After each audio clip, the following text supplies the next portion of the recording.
नमस्कार दोस्तों, जय जोहार। मैं कौशल तिवारी और बिहनिया संध्या में आपका स्वागत है।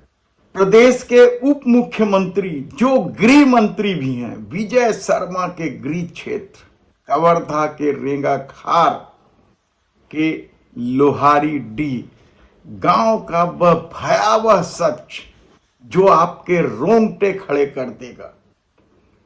महिला आयोग की टीम जेल का दौरा कर चुकी है और अब प्रदेश भर के नेता एक एक करके लोहारी डीह पहुंच रहे हैं। गृह मंत्री का भी दौरा हो गया है, लेकिन अब जो सच निकल कर सामने आ रहा है वह इतना भयावह है कि कोई कल्पना नहीं कर सकता कि इस डबल इंजन की सरकार में इस बर्बरता के साथ लोगों की पिटाई की गई है। प्रशांत साहू और 3 अन्य लोगों की मौत को लेकर साहू समाज आक्रोशित है। उन्होंने ज्ञापन भी सौंपा है कि तत्कालीन एसपी अभिषेक पल्लव को निलंबित किया जाए, उनके खिलाफ एफआईआर दर्ज किया जाए। लेकिन अभी तक न तो अभिषेक पल्लव को निलंबित किया गया है और न ही कोई एफआईआर दर्ज हुई है, जबकि एक एक सबूत साफ साफ कह रहे हैं कि लोहारी डी में उस रात किस तरीके से बर्बरता सरकार ने की है। हम सरकार इसलिए कह रहे हैं कि यह सारा कुछ सत्ता के इशारे पर हुआ है, कहा जाए तब भी गलत नहीं होगा। और जेल में जिन महिलाओं को बंद किया गया है, अभी तक 69 यानी 69 लोगों की गिरफ्तारी हुई है। उसमें से जितनी भी महिलाओं को गिरफ्तार किया गया है, सास बहू को कर दिए, देवर जेठानी गिरफ्तार हैं। जिस प्रशांत साहू की हत्या की गई है उसकी मां गिरफ्तार है। यानी आप सोचिए कि गिरफ्तारी भी किस हद तक की गई है। और अब जो मामला सामने आ रहा है वह बेहद ही शर्मसार कर देने वाला है। जेल में बंद ऐसी कोई महिलाएं नहीं हैं जिनके शरीर पर चोट के निशान ना हो, जो पुलिस या बर्बरता की कहानी बयान कर रहा है। और विजय शर्मा जेल से बाहर निकलकर राजनीति कर रहे हैं भूपेश बघेल के कार्यकाल को लेकर। यानी आप सोचिए कि सरकार किस तरीके से राजनीति करने में उतर आई है और विपक्ष को सलाह दे रही है कि वह राजनीति न करे। यानी इतनी भयावह पिटाई कि एक युवक की हत्या हो जाती है और जेल में बंद लोगों के शरीर में बर्बरता के निशान दिखाई दे रहे हैं और सरकार कहती है कि राजनीति ना करे। यानी पहले आप जेल से लौटी महिला आयोग की अध्यक्ष किरणमयी नायक से सुन लीजिए। तो वो लेडी डॉक्टर और तहसीलदार हम सब एक बंद कमरे में बैठे थे, जहाँ एक एक करके हमने सभी महिला बंदियों को बुलाया और उनकी जांच भी की और उनके बताए गए बयानों को लिखा है हमने। और इन सब बयानों के आधार पर ये बात तो साबित होती है कि सभी महिला बंदी, कोई भी महिला बंदी ऐसी नहीं है जिसके शरीर पर चोट के निशान नहीं। कोई भी महिला बंदी ऐसी नहीं है जिसके शरीर पर चोट के निशान नहीं। किसी के में कम है और किसी के में बहुत ज़्यादा है। तो हमने यहाँ पे जो अंदर पे जेंट्स डॉक्टर आए थे उनको बाद में इंस्ट्रक्शन दिया है कि जिनके घुटनों पे और बाकी जगह पर स्वेलिंग है उनका आप एक्सरे करा लें। और जेल में उनके साथ कोई दुर्व्यवहार मारपीट नहीं हुआ और उनका इलाज हो रहा है, इसलिए कई लोगों के निशान मिटने की कगार पर भी है। अब बाकी मैं डिटेल रिपोर्ट ऑनरेबल गवर्नर को और ऑनरेबल चीफ जस्टिस को भेजूंगी, डिटेल रिपोर्ट, क्योंकि इनके कुछ टेक्निकल लीगल इश्यूज हैं और इसलिए उस सारी चीज़ों को मैं ओपन नहीं कर पाऊंगी अभी, जितना उन्होंने मुझसे रिक्वेस्ट किया है। तो मैं जो बेसिक जानकारी आपको देना जरूरी समझती थी वो ये है कि पुलिस ब्रूटैलिटी तो ज़बरदस्त हुई है, सबके बयानों से ये बात आई है।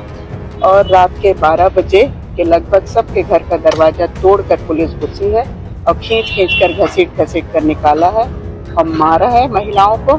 और उसके बाद रेंगाघाट थाने में भी उनको किसी को डंडे से, किसी को बेल्ट से, किसी को पट्टे से मारा है और उसके निशान भरपूर अभी भी भरे हुए हैं। 16 तारीख की घटना है और आज 21 तारीख, लगभग 6 दिन होने जा रहे हैं। और ताज्जुब की बात है, जो एक महिला का वीडियो वायरल हुआ था जिसने गांव में अभी मृतक की मां ने अपना बयान दिया था, वो लेडी आज भी है। उसने बताया कि जब बेटे की मृत्यु हो गई थी तो उसे जेल से ले गए थे अंतिम संस्कार के लिए और उसके बाद फिर उसको उसी दिन जेल पर ले आए। तो ये किस प्रोसीजर के तरफ से लाए हैं, ये थोड़ा सा मुझे भी समझना पड़ेगा, क्योंकि बेल तो हुई नहीं थी, फिर उसको किस बिना पर कैसे ले गए, ये एक ऑब्जेक्शनेबल चीज हो सकती है। सभी का हमने नाम, उनके पति का नाम, उनकी उम्र, सब कुछ हमने नोट किया है। और हम दो जोड़े ऐसे हैं कि देवरानी जेठानी अंदर है, एक में सास बहू अंदर है, एक मृतक की माँ है। इस तरीके से जो इम्पोर्टेंट उनको भी हमने नोट करके रखा है। क्या निकल कर क्या लगता है कि ये वाकई में घटना घटी है? भाई देखिए, पूरी तरीके से शक नहीं थी, क्या चीज महिलाएं काहे में इस मामले में? देखिए, जैसे पुलिस का जो इन्वेस्टिगेशन है और बाकी चीजें हैं, अब ये तो न्यायालय के विचार का विषय है। और चूंकि अब इसमें सरकार ने मजिस्ट्रियल जांच के आदेश दिए हैं, तो बेहतर तो ये होगा कि जो भी जांच करें वो लेडी डॉक्टर या सबकी उपस्थिति में उनकी चोटों की भी पुष्टि करने के लिए फोटोग्राफ लेना चाहिए, मेरा ऐसा मानना है। जब तक आप फोटोग्राफ रिकॉर्ड नहीं करेंगे, हालांकि वो हमको भी देखने में शर्म आ रही थी, मतलब सबने अपने पूरे कपड़े हमें हटा करके दिखाया और हमारे लिए भी काफी तकलीफ दे चीजें थी। तो इनको कैसे रखा जाएगा, इसीलिए लेडी डॉक्टर की उपस्थिति अनिवार्य थी और इसको गोपनीय तरीके से ऑनरेबल मजिस्ट्रेट या चीफ जस्टिस को दिखाया जा सकता है। आज यदि हमें मौका मिला होता तो हम जरूर ऐसी चीजों को रिकॉर्ड करते, पर उन्होंने बंदिश लगाई तो हमने वो फोटोग्राफ नहीं लिए हैं, परंतु हमने जो देखा है वो दिल दहलाने के लिए काफी है। मुख्यमंत्री भूपेश बघेल ने कहा है कि डिब्बे में खराबी नहीं है, इंजन में भी खराबी है, तो क्या इंजन बदलना चाहिए, ये उन्होंने कहा इंजन भी बदलना चाहिए। और आप जिस तरह से जिस पद पर हैं, राष्ट्रीय महिला आयोग को शामिल करेंगे इसमें? देखिए, अभी राष्ट्रीय महिला आयोग में अध्यक्ष का पद शायद खाली है। रेखा शर्मा जी का कार्यकाल खत्म हो गया है, नए अध्यक्ष की नियुक्ति की जानकारी नहीं है मुझे, तो वहां पर यदि होगा तो खैर सूचना तो मैं भेजूंगी उनको और कायदे से उनको एक्शन लेना चाहिए। परंतु अभी तक का जो मेरा अनुभव है 4 साल का, जिन राज्यों में केंद्र की सरकार की पार्टी होती है, उन राज्यों में राष्ट्रीय महिला आयोग की कभी भी दखलंदाजी नहीं होती है।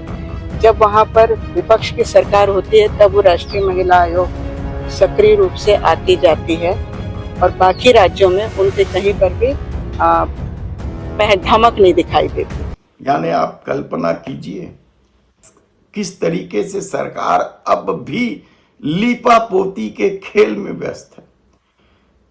छत्तीसगढ़ के पूर्व मुख्यमंत्री भूपेश बघेल ने तो सीधे सीधे जांच समिति पर ही सवाल उठा दिए। याद कीजिए आप कि ऐसे ही सवाल जब पाठ्य पुस्तक की किताबें रद्दी में मिली थी तब जांच समिति बनी थी और उस पर सवाल उठे थे, तो जांच समिति की एक सदस्य को निलंबित करना पड़ा था। और वही उसी तरीके से सरकार इस मामले में भी जांच समिति जो बनाई है उसे लेकर भूपेश बघेल ने सवाल उठाए। उन्होंने तो साफ तौर पर कहा कि एसडीएम यानी वह छोटा सा अधिकारी एसपी और कलेक्टर के खिलाफ क्या जांच करेगा। यह सामान्य जानकारी की बात है, जनरल नॉलेज की बात है, लेकिन यदि मामले को लीपापोती करना हो तब सत्ता इसी तरीके का खेल खेलती है। गांव में सन्नाटा पसरा हुआ है, कई घरों में ताले लगे हुए हैं, लोग गांव छोड़कर भाग गए हैं पुलिस बर्बरता की वजह से। आप कल्पना कर सकते हैं कि इस शताब्दी में भी सत्ता के रवैये से गांव में ताला लगाकर लोग घर छोड़कर भाग जाए, कहां रह रहे होंगे, किस कदर भटक रहे होंगे, आप कल्पना कर सकते हैं। और सरकार इस पूरे मामले को लेकर लीपापोती कर रही है। अब तो गृह मंत्री विजय शर्मा के इस्तीफे का दबाव भी बढ़ रहा है। क्या वे इस्तीफा देंगे? ऐसे कई सवाल हैं। आने वाले दिनों में सब कुछ साफ होगा, सरकार की नीयत भी और इस पूरे मामले का खेल भी।